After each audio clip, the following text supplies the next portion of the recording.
Yes.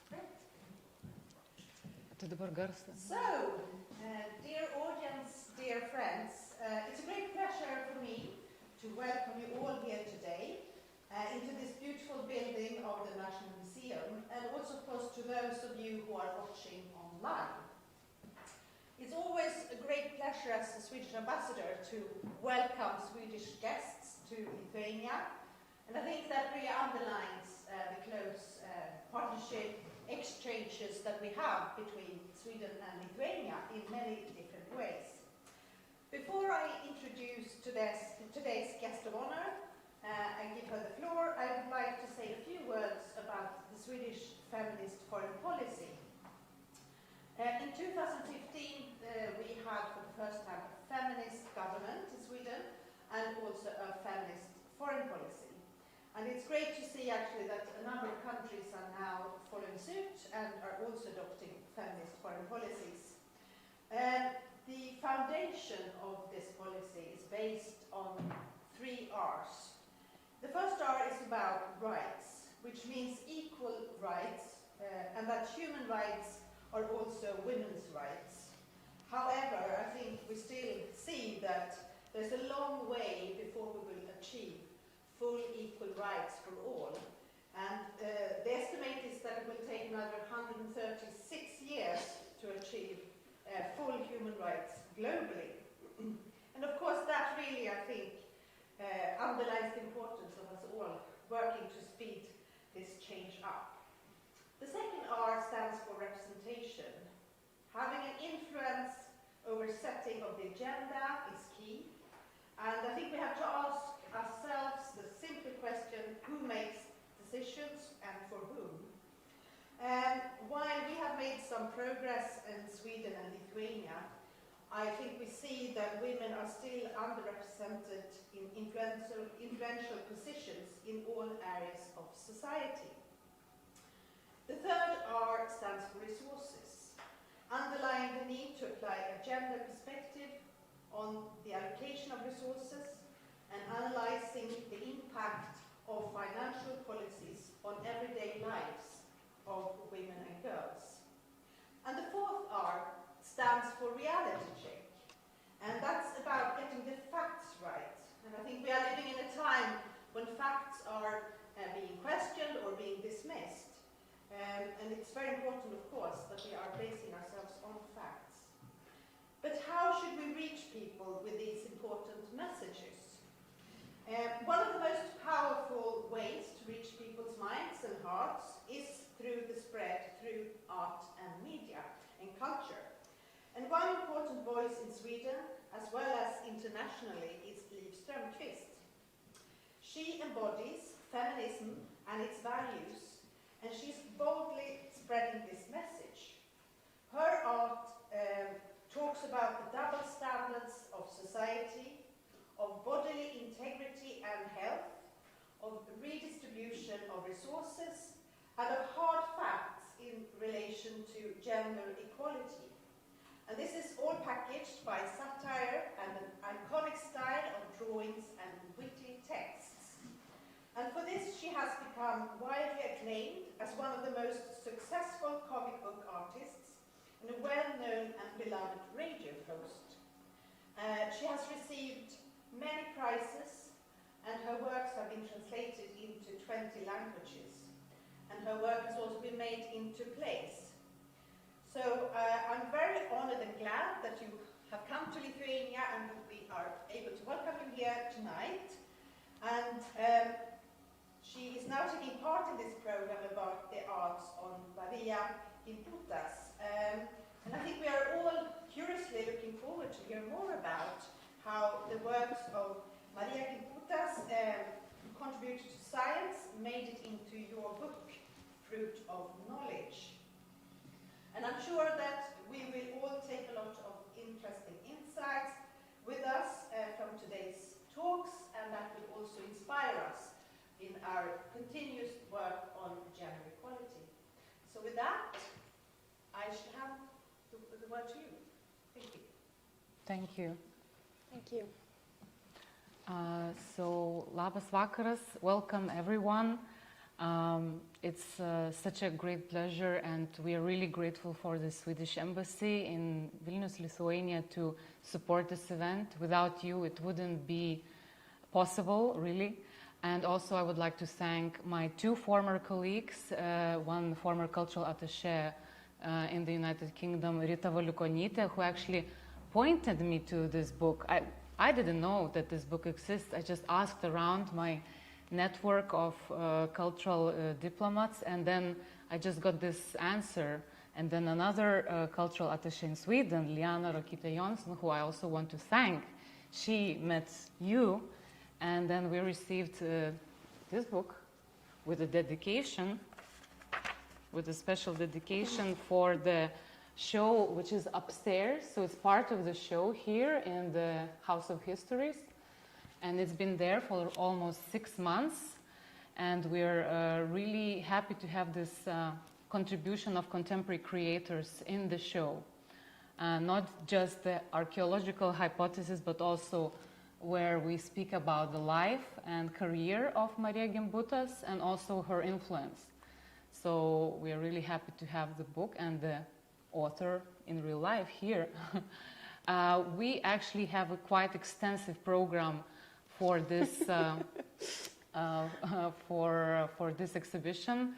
So we already had 3 events, one with Ivana Spinelli, the graphic artist, contemporary artist, who used zigzag as this male and female graphic sign to merge the two into this equal language. Then we had the residency of artist Lina Lapelytė. Last week here we had the event with American writer and poet Eileen Miles, who has read her, just as she says, virgin text, which she never read before, of her upcoming novel All My Loves, where she also refers to Gimbutės indirectly, but through migration part. And yes, and today I'm really glad to welcome Liv here. And yeah, I think you said a lot already what Liv has achieved. I was probably also surprised to hear about Liv. Well, I shouldn't be, but I was interested that you have this transdisciplinary education. You graduated from political sciences, and you were actually started to draw fanzines when you studied, because I think your flatmate or course mate was drawing fanzines, and you sort of started to try, and they became so popular that the publisher approached you, and they were published, and then they became very popular. So I like this kind of genesis, that you didn't study actually illustration, but something else. And perhaps this also can be felt in your comic novels. I know that you have been published in many countries and many languages, but perhaps what distinguishes your style is these kind of very blocky images that we will see very shortly on the screen, but with these kind of scientific, actually hard facts, but then with those characters on the side, on the margins, really laughing and cracking the jokes, which make it very relatable, I think, for all the readers, because you are that character to crack the jokes, so you empathize with them, and that's the kind of that's how it works for me, at least, to take these serious issues and to bring it to the fore of the humor. Perhaps before I give you the opportunity to show your slideshows, just several questions. What was the first time, maybe you remember, how did you encounter Marijai Gimbutės theories or books? I think it was like when I was in my 20s, I went to a music festival, and I remember that they had an exhibition in relation to this festival that someone just made in a room, and the exhibition was about goddesses and goddesses from different historical epochs, and I was really interested in this exhibition. I was really like it really moved me, and I was like and I started to read like, where is this from and where can I read more? And then this name, Marijai Gimbutienei, came up. So when What was the festival? It was not Roskilde. No, it was like a folk music festival in the north of Sweden, and they also had like information about the Sami folklore, who also have like a mythology about goddesses and like what were the names of these goddesses and what were their function in that society and so on. And I felt like this is so much, there is a lot of knowledge about this and I don't know so much about it. So I was very interested in knowing more. And then I went to the library and I just borrowed Gimbutienė's books and read them when I was about 25, maybe 26. And some of it, I think I incorporated in some early books. I mean, about the like the worship of goddesses that has been in many different cultures. I mean, but when I really incorporated pictures from Gimbutienė's books was in this book that I'm going to read a chapter from. And that book is called Fruit of Knowledge, and I made it in 2014. It came out in Sweden. And the book is basically about the female genitalia. And it's like kind of a cultural history about the female genitalia. And since Gimbutienė is talking a lot about like these ancient sculptures who often have a very I'm sorry, my English is failing me. Depiction, like yeah. Very protruding, yeah, very yeah. clear. Yeah. Depicting of the vulva. It was something that I'm kind of theorizing about or thinking about in my book, because for me, watching these, like looking at these. Body of work and the body of just looking at this, like that she just collected this Stone Age art, just looking at the art I think is enough, just because it's a depiction of the female body that we rarely see. I mean, we are surrounded by pictures of the female body all the time, but this kind of is something completely different. So it's kind of I think what's interesting about it is that, like, you can see that it comes from a society that viewed the female body in a completely different way, and that's just inspiring, because it tells us that it differs from different culture and different epochs in time, and therefore it's also possible to change now, you know. So you speak in your book about taboos. It's Yeah. a lot about that. And then in one interview for Electric Lit, you said, that the Christian colonization actually sort of enforced that taboo even deeper.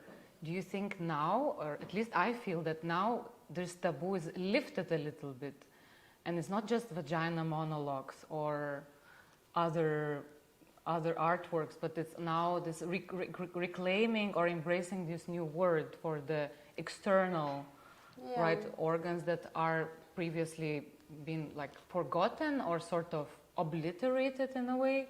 So Gimbutienė's research and her books were giving you perhaps the source or the kind of scientific.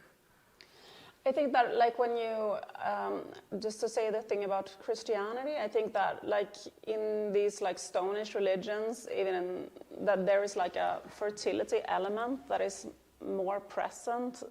So, also, like, if you see old, like, polytheistic religions, then sex is kind of present in these religions, and also, like, the female deity is also a deity, and but then, like, if you see, like, in Protestant, like Sweden is a Protestant country, and there is no like depiction of the feminine divine at all. It's just like a man and his son, and then there is a Holy Spirit, like some part of the family, but there is no woman. And also like by that, I think that everything about like the female body, the female sexuality, it was kind of pushed out of the realm of the divine. So, for example, there was a tradition in churches like 100 or 200 years ago, for example, when a woman had given birth, that she couldn't enter the church until like it had passed a certain amount of time, because she was considered unclean after giving birth, for example.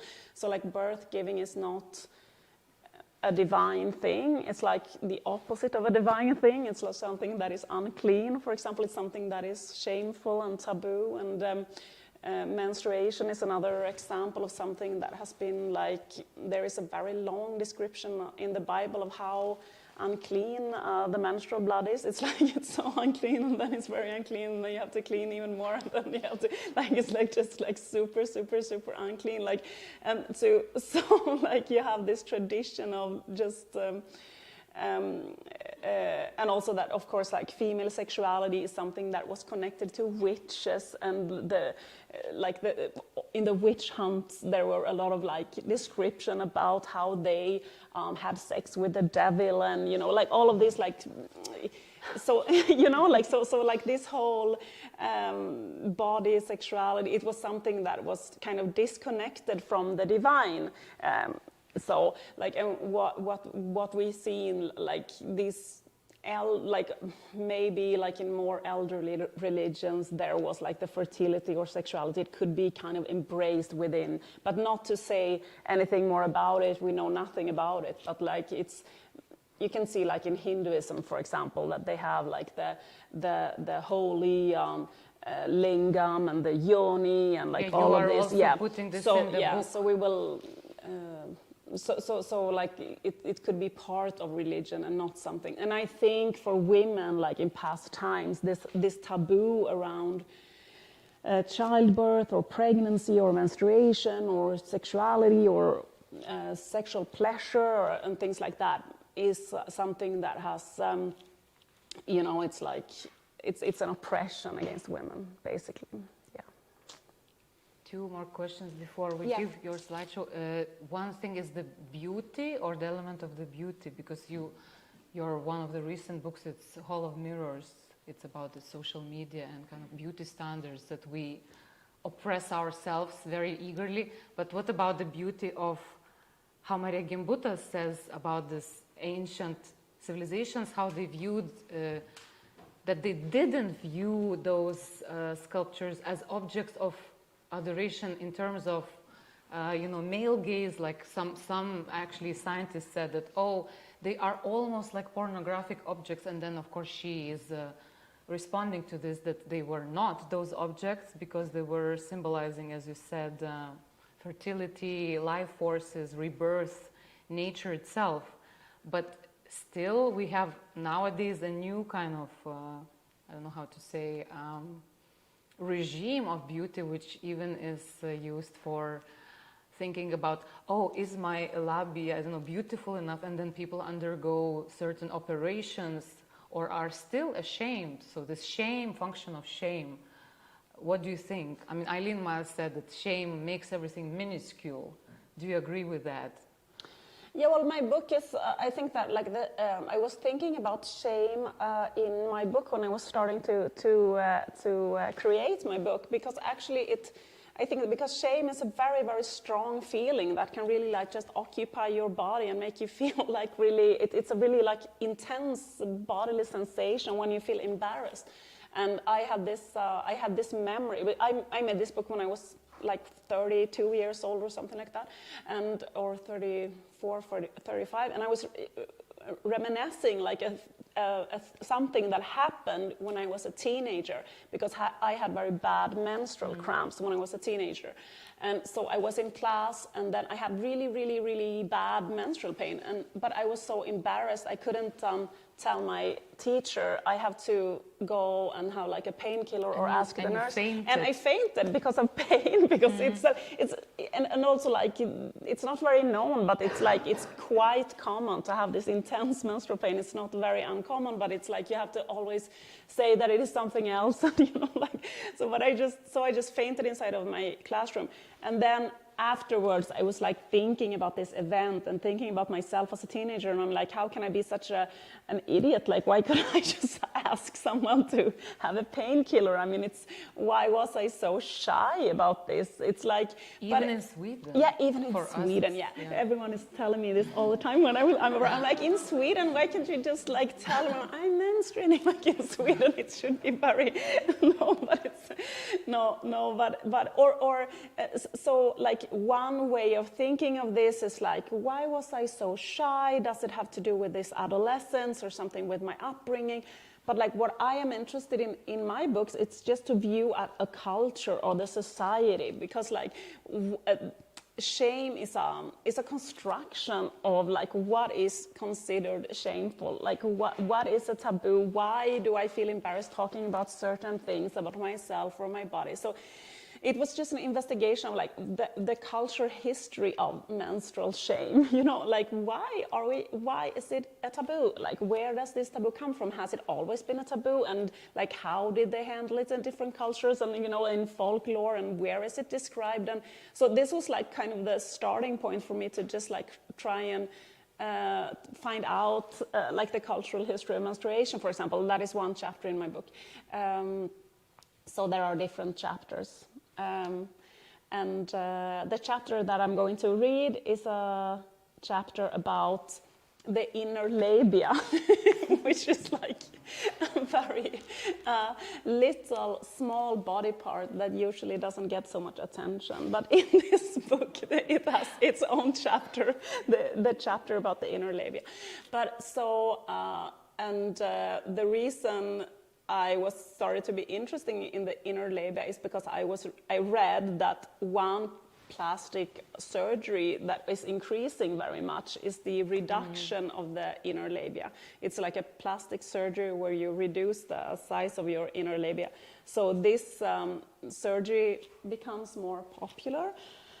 And then in my book, I can show it. Do you want me to? I can actually. You can. Yeah, if I read, maybe you can just. I can change the slides. Yeah, if it's possible. But it's so like when one thing that so it's called upside down rooster comb. And so one thing that I work with a lot when I do satire or comics, it's to change, to make it opposite of how it's usually talked about. So I start now with like the hypothesis, maybe what if there was a surgery that was about enlarging the inner labia. So I'm just starting to make this. Aftonbladet, that's a Swedish newspaper, they featured an article about the type of plastic surgery that has become increasingly popular. More and more women choose labia enlargement. Intimate cosmetic surgical procedures have doubled in the past 10 years, according to an estimate by Jan Jernbeck, a plastic surgeon at Akademikliniken. Can I? Just slide? Okay. For example, women think that their labia, often their inner labia, are too small. They're unhappy with their appearance and they don't like being naked in front of other people. For example, when they're with their partner or in the showers at the pool. So they want to tidy things up. Jernbeck, who also appears on the program The Plastic Surgeons on TV4, says that women from all walks of life come to the clinic for this type of surgery. We talk more openly about these things now than we used to, and patients can see what is possible. Sexologist Malena Ivarsson says women today are more concerned about their sex lives. Many of them think their labia are too small. In Ivarsson's opinion, some women overestimate how much men actually care about these things. She advises women to think things through and weigh the pros and cons before electing to have surgery. Often it's a matter of self-esteem. Go and talk with a therapist. It's important to understand why you want to enlarge your labia. No, I'm just kidding. Obviously, the article was about surgical reduction of the labia. No. Yes. Wait. You know, because men who have cosmetic surgery on their genitals want to make them bigger, while women who have cosmetic surgery on their genitals want to make them smaller. This person's genital must be big, and this person's genital must be small. Sincerely, society. But why? That is, why do women want their inner and outer labia to be small? Why did this woman, quoted in the headline of an article in Your Medicine dated in July 2013, think that it was so nice to be rid of my labia? First, we have to answer the question, what is the part of the body known as the female genitalia? Seriously, what is it? If we look at the female genitalia, we see they're made up on the following parts. 1, the visible outer part, vulva. 2, the orifice that connects the outer and inner parts, vagina. And 3, the inner, non-visible parts, cervix, uterus, and ovaries. Strangely, in our society, the outer visible parts are seldom discussed or depicted in the public arena. The word vulva isn't used in everyday speech either. For example, the Pioneer space probe launched by NASA in 1972 contained information about life on Earth, a sort of message in a bottle for any intelligent life form that happened to find it. An aluminum plaque was attached to the probe featuring images on Earth of Earth's inhabitants. The man has well-defined genitals while the woman does not. In fact, the original sketch for this plaque did have a short line indicating the woman's vulva. He says that he feels something is wrong in this picture. The line was erased because the plaque's creators were afraid that NASA leadership wouldn't approve an accurate depiction of a vulva. Oh yes, now it's much better. In other words, the general understanding at NASA was that even aliens on other planets would be uncomfortable if confronted with an illustrated vulva. That if they did include the short line, it might lead to something like this. We are not replying to this. Absolutely not. If they ask, we'll just tell them we never received it. That's a good idea. Cultural historian Mitu M. Sanuyal says that women's genitals are often described as an empty space, a kind of deprivation or defiancy, or the absence of a penis. This is evident in many ways. For example, how we talk. A usual way to express it is, boys are the ones with a penis and girls are the ones without a penis. But we rarely say girls are the ones with a vulva and boys are the ones without a vulva. As a result, Sanyal says, the female genitalia aren't giving their own independent meaning. Instead, they are always discussed and depicted in relation to the male genitalia, as a void, as something non-existent, as a hole for men to stick their penis into. The idea that women's genitalia are holes has been endorsed by some of the most influential minds in the Western world. In his classic, Being and Nothingness, Jean-Paul Sartre writes of the female sex organs. Above all, sex is a hole. This is from his book. The feminine sex is an appeal to being, as all holes are. In herself, woman appeals to a strange flesh, which is to transform her into a fullness of being by penetration and dissolution. Woman senses her condition as an appeal precisely because she is in the form of a whole. And this is a true origin of Adler's complex, and that is a low self-esteem. In other words, the woman has low self-esteem because she has no sex. She is hollow and must plead for a penis to fill her inadequacy, the empty place where a sex organ should be. No doubt influenced by Sartre, the author of the children's book, The Love Book, describes the sex organs this way. The man has a penis that sticks out, and the woman has a tuft of hair with a hole that goes in. And the penis fits into the hole. Typical Swedish children's book. Women's eternal sex organs are essentially erased in many areas of our culture. Euphemisms and metaphors for the female genitalia often look something like this. This is a Swedish rap song, and he makes the metaphor, you with your gash and me with my spear.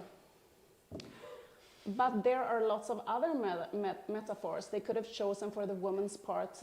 An upside-down rooster comb, for example.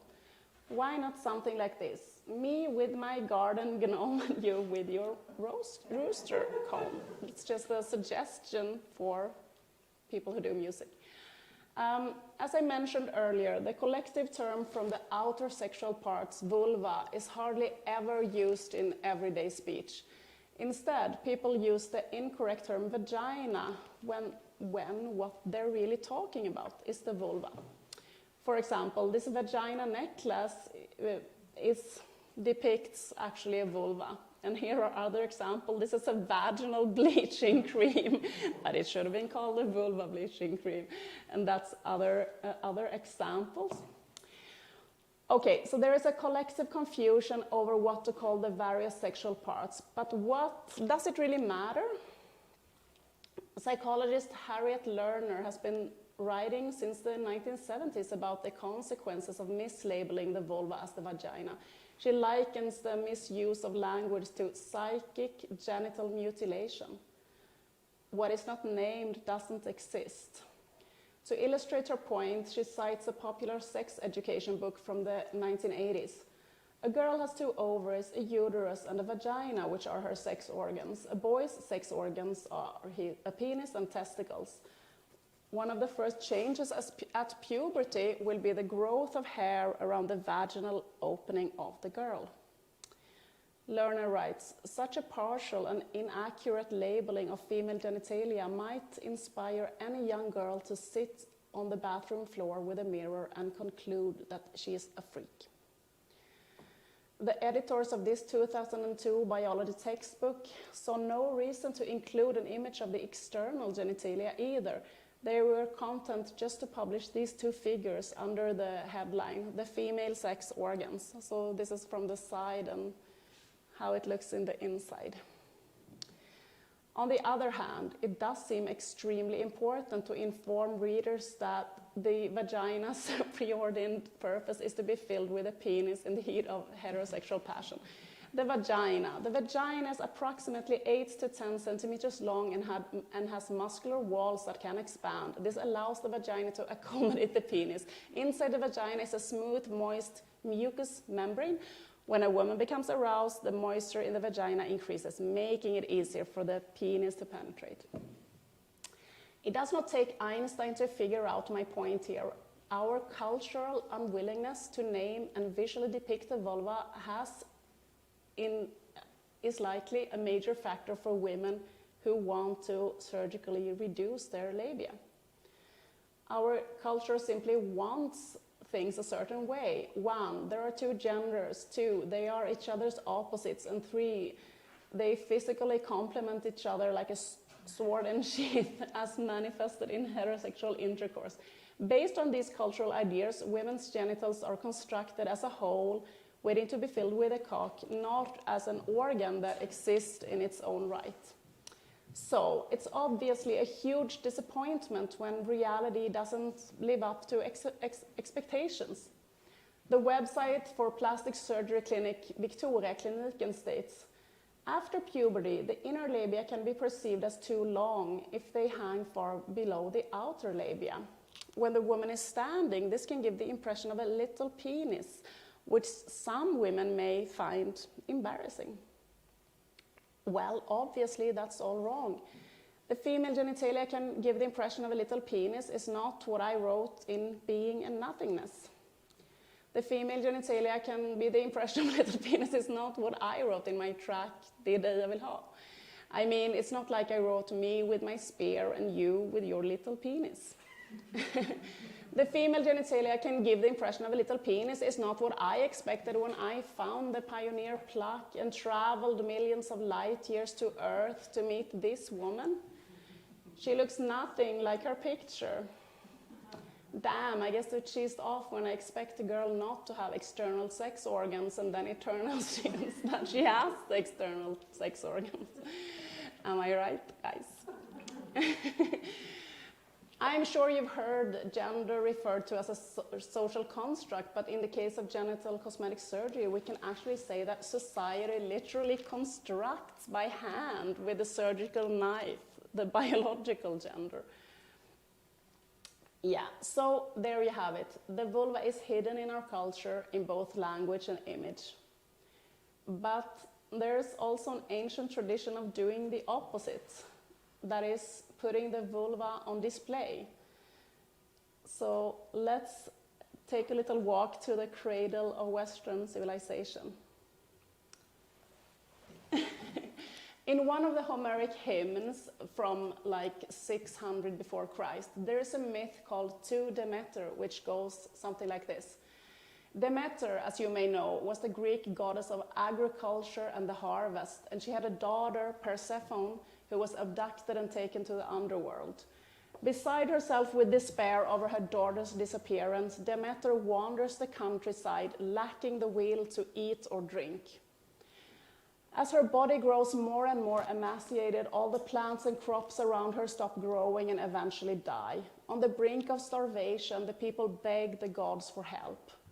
But the god cannot lift Demeter's spirit. She remains inconsolable and wrecked with grief. And then a very interesting character shows up in the story called Jambe. Jambe, or Baobo, as she also is called, was originally an Anatolian goddess who was later adopted by the Greeks. In Greek mythology, she's an old woman.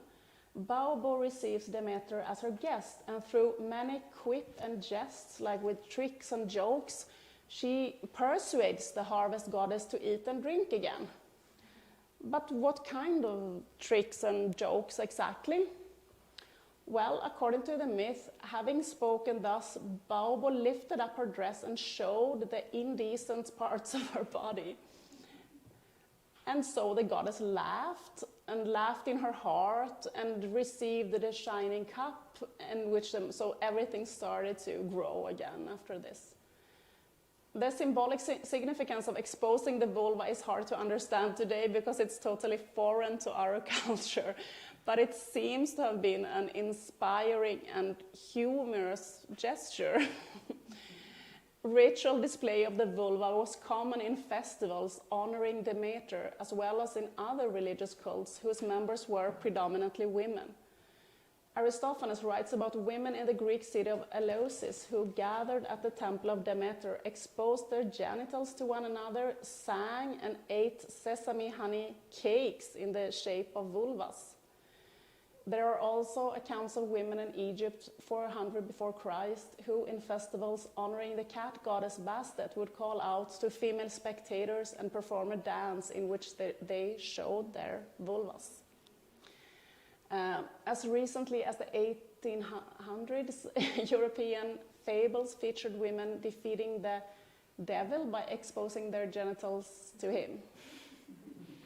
In the Middle Ages, sculptures of naked women with parted legs were placed on the walls of monasteries and churches as guards at the village gates or above the doors of ordinary houses. These figures, called Shilanagigs, are most common in Ireland and England and are often associated with Celtic cultural tradition, but they're found in many other countries too. This one is from a convent in France. We don't know why Shilanagigs were created or what the name means. However, many are worn smooth from being touched, which might mean people touch them to have some sort of blessing, or maybe people just wanted to touch them. One theory is that Shilanagig represents an Irish Celtic mythological figure called Morrigan. She was a goddess of war who could transform into a raven as one of her powers. One recorded myth describes her as a huge, big-mouthed woman whose labia reached down to her knee. These days, Morrigan is a popular fantasy character who regrettably is usually often drawn like this, but she should really be drawn like this. The figure with exposed vulvas are found all over the world. Another example is this Dilokai from Micronesia, wood sculptures with legs spread wide and hands on their thighs, exposing a large triangular vulva. And they were put over the entrances of houses to ward off evil spirits. Another example is yoni worship in India that I was talking about before. This is also from India. Displays of the vulva go really far back in our culture. The world's oldest known carvings and sculptures are veritable, they depict vulvas. These are from Marijai Gimbutienei's books, these pictures. They are from the Abri Blanchard rock shelter in France, and they depict semicircular, triangular, or bell-shaped vulvas. And this is another one from southern France, about 23,000 years old. Is that possible? From the Stone Age. And this one is from Greece. This is also from Marijai Gimbutienei's book. And this one was found in the megalithic temple Hagar Kim on the island of Malta. It dates from around 4,000 before Christ. This is also from Gimbutienei's book. This figure, carved out from mammoth ivory, is the world's oldest known figurative sculpture of a human. It's 35,000 years old. It's difficult to see, but there is a little head up there, and enormous breasts, and this very large vulva. And this one is very known, this relief from Lozelle in France. These are often named Venuses, as the goddess of love. For example, this one is named Venus of Lozelle, and this automatically associates it with love and sex. But there's a lot of evidence that suggests that the symbol of a vulva had a much broader existential significance. This is from Gimbutienei's books. Vulva-bearing figurines like these have been found in graves all over Eastern Europe. These two were found in Bulgaria, and others have been found, for example, in the graves of 9-year-old girls in Moldova. And this egg-shaped stone figure from 6,000 before Christ with a vulva engraved on one side was found at the head of a stone altar in the former Yugoslavia. Of course, it's extremely difficult to know why people in the Stone Age were drawing this. Like, nobody knows. So naturally, there are lots of theories, but two things are undeniable. One, that during this era, the vulva, as evidenced by the depiction in graves and temples, was part of the sacred or spiritual or existential, and not, as it would be later be viewed, as contrary to the sacred and spiritual and existential. And two, people didn't feel the same sort of panic about connection with the vulva that has developed in recent history. In other words, if the Stone Age had sent a picture of humans into space, it would not have looked like this, but instead maybe something more like this. Okay, so this is the end of the chapter. Just meanwhile in space. Well, will you look at what I found when I was tidying up? Have you still not replied to this thing that we got in 1972? Honestly, I don't think I could deal with those two. They seem so utterly unsophisticated. I mean, look at the picture. They can't even draw a perfectly normal vulva. Do you actually think that they're capable of having an intelligent conversation? Thank you.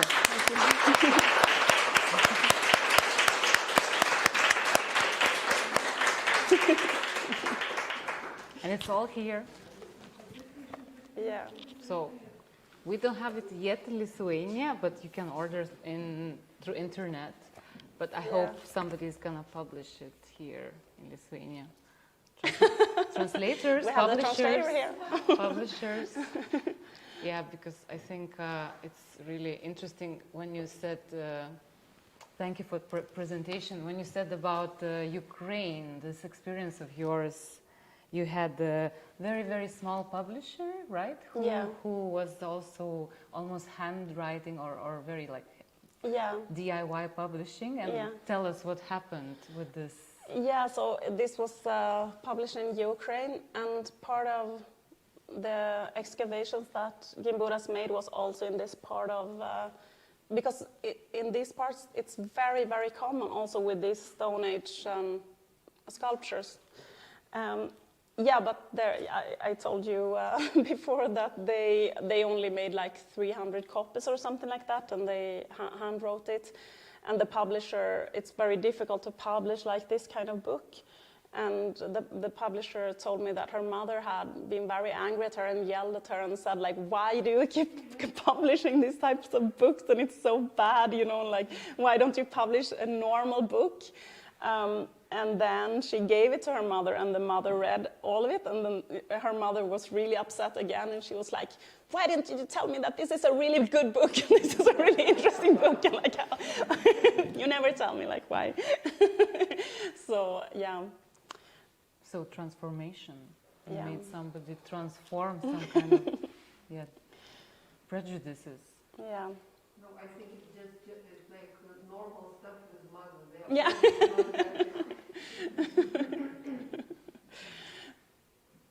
So, just coming back a little bit to Marijai Gimbutienė, she says you watched the video upstairs made by a Norwegian and a Swedish, I think, artists in '96, where Maria says explicitly that the depiction of female genital organs was also probably associated, I don't know, with the fact that Maria suggests us to look at this understanding of the life source 6,000 or 7,000 years before Christ was very different from now. So the understanding the life source was not bound to female and male encounter. People didn't know then that the man is also, as Maria beautifully says, that you need the seed of a man to start a life. So therefore the deity is the vulva, is the goddess, is the female figure, and that's the 98% in the old Europe civilization excavations, they find the female figurines. So in a way it's the opposite, right, what we have now in the culture and depictions. So it's interesting to see this as a counter balance, and probably that's why it really sort of fed your book. But tell us a little bit about menstruation and about this image that was on,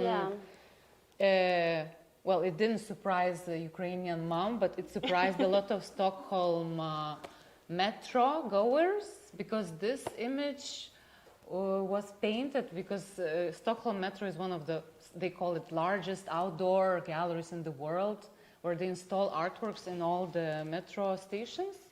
And this artwork, I think, was drawn right there, and it caused an uproar. How come? Yeah, they have like certain subway stations where artists can, some of the art is fixed and it's always there, but they have certain stations where they interchange the art, and they ask artists to make like very big, instead of commercials, because they have these huge like commercial bills, but in some stations they don't have commercials, so they have art, or they mix a little bit of art and commercials, and and they had like a theme with illustration. Is that my phone? Sorry. No, it isn't. It doesn't. Okay. No, it's not. Okay. Well, so then, because I had just made that book, and I was like, I don't have so many, and they also told me like, don't make any new pictures because we don't have such a big budget, so you have to use things you already made. And I was like, okay, but what did I already make that all these big pictures? But almost the only thing that I made then, because I made this book, was these like big pictures of menstruating women. I will show you like this. So I sent these pictures to them, and I was very surprised because they were like, okay, fine, we will put this up. And so they had these huge pictures in the subway of these menstruating women. And it was a quite strong reaction. Immediately, there was this kind of, like there were two sides. Like one side was very positive and one side was very negative. And they were destroyed several times, like I think 3 times people were throwing paint at them and they didn't want them. And this happened almost every time I exhibited this picture, this little small picture. It's like, it was in an exhibition that was traveling around also in Sweden, and almost in every place it was like a protest against having the poster up. And yeah, and there was also like a political debate about that it was really bad to have it in the subway. But I also had like positive responses from people who thought it was like a good opportunity to talk to their kids. Some had the argument you have to protect the kids from seeing these pictures. And like, what am I supposed to tell my grandkid when I'm with her, like in the subway? She was asking me why this woman is bleeding, and I was like, can you just tell her about menstruation? Can't you just tell her that there is some eggs in uterus, and like when you grow up, this will happen to you, and this is what, like, can't you just say that? She was like, what? No, but it's like, yeah. So you are a little bit, it reminds me a little bit with Marijai Gimbutienė, how her work was received also controversially. Do you feel any like connection in that sense with her that you sort of create? I know you've been telling in interviews that you actually don't like conflict, but it seems that your books and your work is not just bound to create conflict, but it's creating these discussions, right? And they're not always just, yes, we agree with you, so how does it feel for you? Well, yeah, actually, like in real life, I really don't like to have like a discussion or a conflict with anyone. But I think that's why comics is a good way, because then I can just sit and draw like very calmly, and then I just put it out, and then someone else can debate. Or if they get mad, they don't tell me. So, but it's because otherwise, I think I would just agree like what the other person thinks. So it's like a way for me to.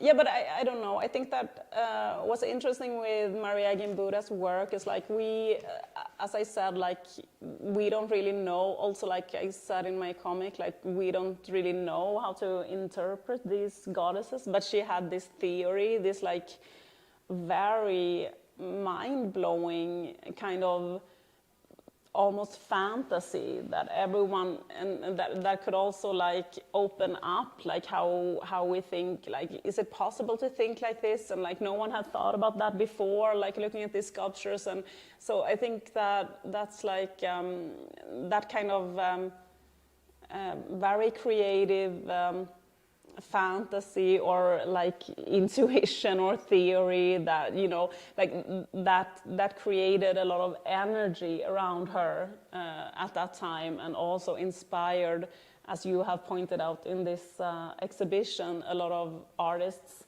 and writers, and because it kind of sparks your fantasy and like your imagination, and also like how it's possible to think. And yeah, so it's inspiring, yeah. I think because of that. Yeah, she joined like, it's called archaeomythology, but yes. It's almost that she can almost read like that you read almost like as if this mythology is created by her. She's not just analyzing, synthesizing and drawing hypotheses, but she's almost like embodying with words, yeah, what was at the value of these, yeah, of these figurines. Yeah. But I want to open up now the floor for the questions. Maybe the audience has any questions to Liv, who's first time in Lithuania? No? Yes. The first time in Vilnius? Yes. Anyone? So, as I heard, you have seen the Kūrėjos exhibition. So I would like to know and hear your impressions. What do you think about the exhibition? And is it your first time to see those figures in real life? Have you seen them before? No, it's the first time, and that was really one of the big reasons I really, when Liane, who is in Sweden, she said that there was going to be an exhibition with the real figurines.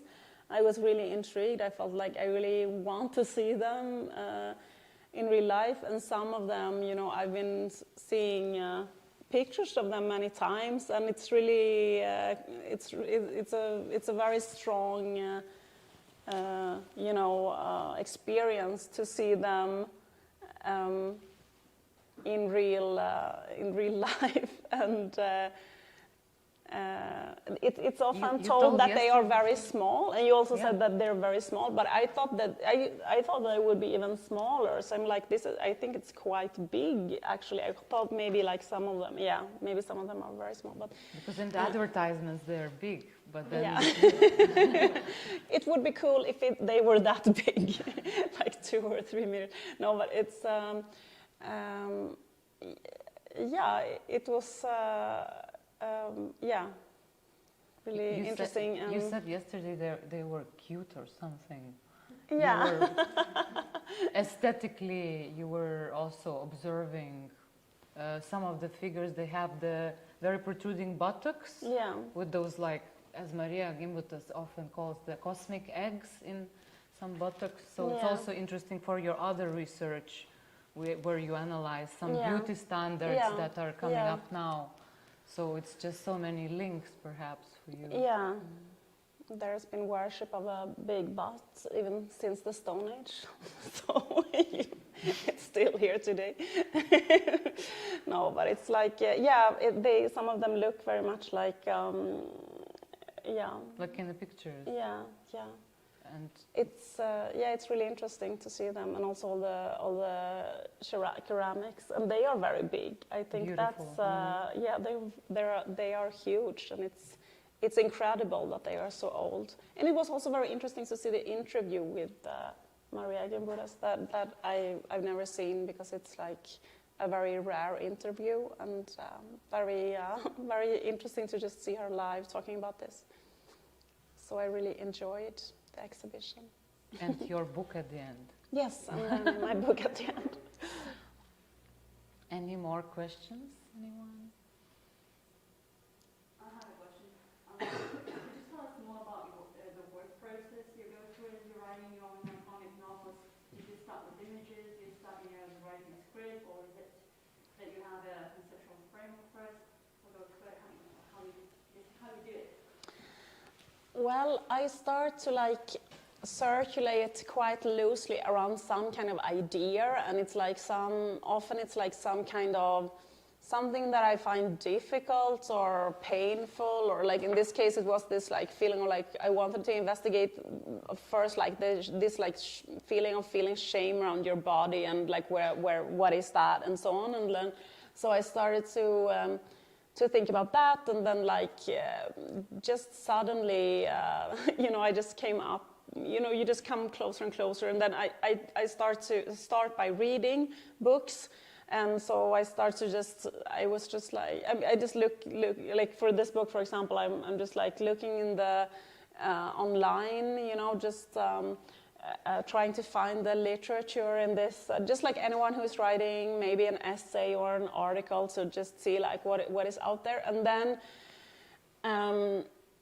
I just start to like the books I think I'm going to use, I put like in a certain pile, and then I start to write the script.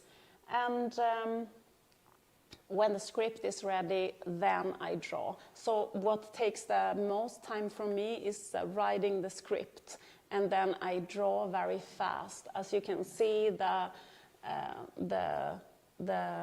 images are not very elaborated. They are quite simple. And also because there is so much information and words, so also you would maybe be tired if you have to look at a very detailed picture that is difficult to interpret, or so you have to have something very, it's all about communicating, like having like big letters, or just so it's easy to understand. And yeah. The jokes? I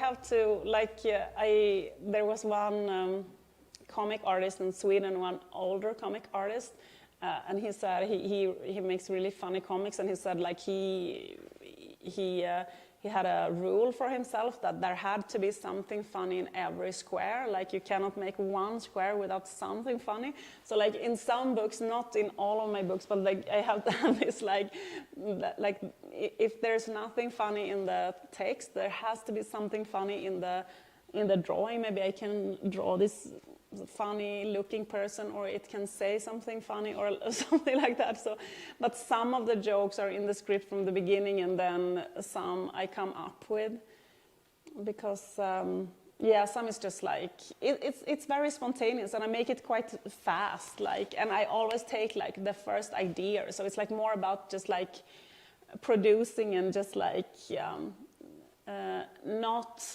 sitting and like thinking. Or because then I slow down and I don't do anything, so I have to work quick because I get very bored and I want to work with something else, and so I have to work quickly. Any more questions? I was thinking about something. I don't know if you have written about it in your book, but you mentioned the Holy Spirit, God, and the Son. It's a triangle. Have you thought about it? Similarities?